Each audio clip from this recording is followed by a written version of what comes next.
Well, welcome to the 7th of 7 videos looking at specific project management lifecycle models. And what we're going to do during this particular video is look at extreme project management. Specifically, we're going to look at the Inspire approach to extreme project management. So extreme project management are going to be for managing those projects whose goal expresses an ideal state, but whose solution for reaching that goal is unknown or unlikely.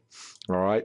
And so you've got to go in and you've got a lot of learning that is going to take place to try to converge on an acceptable goal and solution.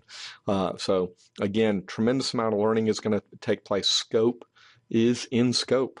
Every cycle or every time you go through a different phase, you're going to do scope and planning, launch, monitor, close, and then on to making a decision to either close out the project or to move to the next phase.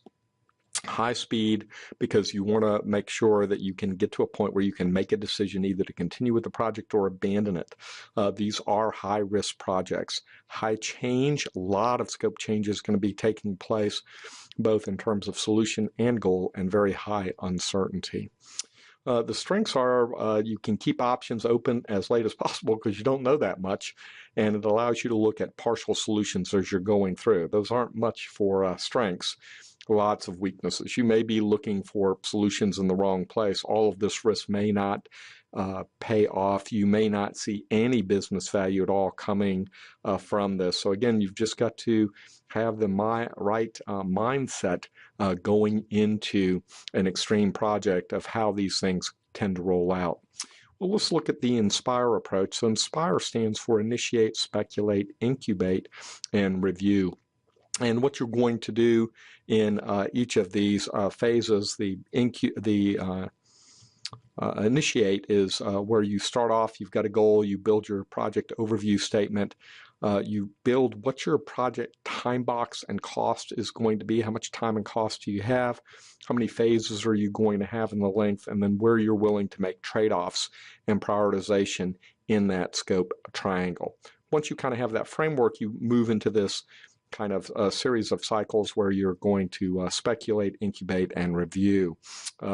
The POS, and the reason I bring this or show this is a lot of white space there, a lot of things you don't know. And so these are very basic documents because the goal and solution are not known. Here's where you're doing that prioritization of the scope triangle, which I talked about earlier in terms of which things do you have flexibility. And in this case, it looks like you don't have a lot of time, but you got a lot of money. Unique scenario, huh? To work on a project. So lots of time, or I'm sorry, lots of money, not a lot of time.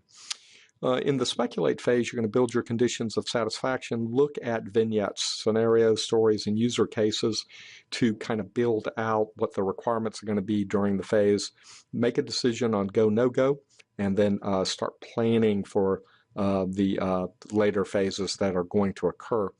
Then incubate, we're going to assign resources, build that kind of phase plan, and collaborate on producing those deliverables. From there, you go to a review phase where, again, you're kind of, what have we learned from this? Let's reprioritize our goals and then make a decision. Do we loop again, or do we bail on this project and move on to something else? Lots of challenges here. Again, high speed, high risk leads to high frustration sometimes.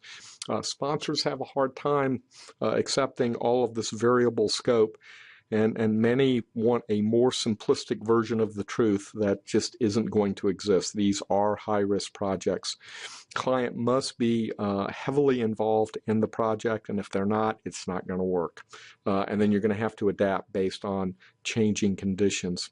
Well, my goodness, this brings us to the end of 7 videos looking at specific project management life cycle models. During this particular video, we looked at extreme project management, specifically the Inspire approach. I want you to keep on learning, keep on studying, and I'll see you in the next video.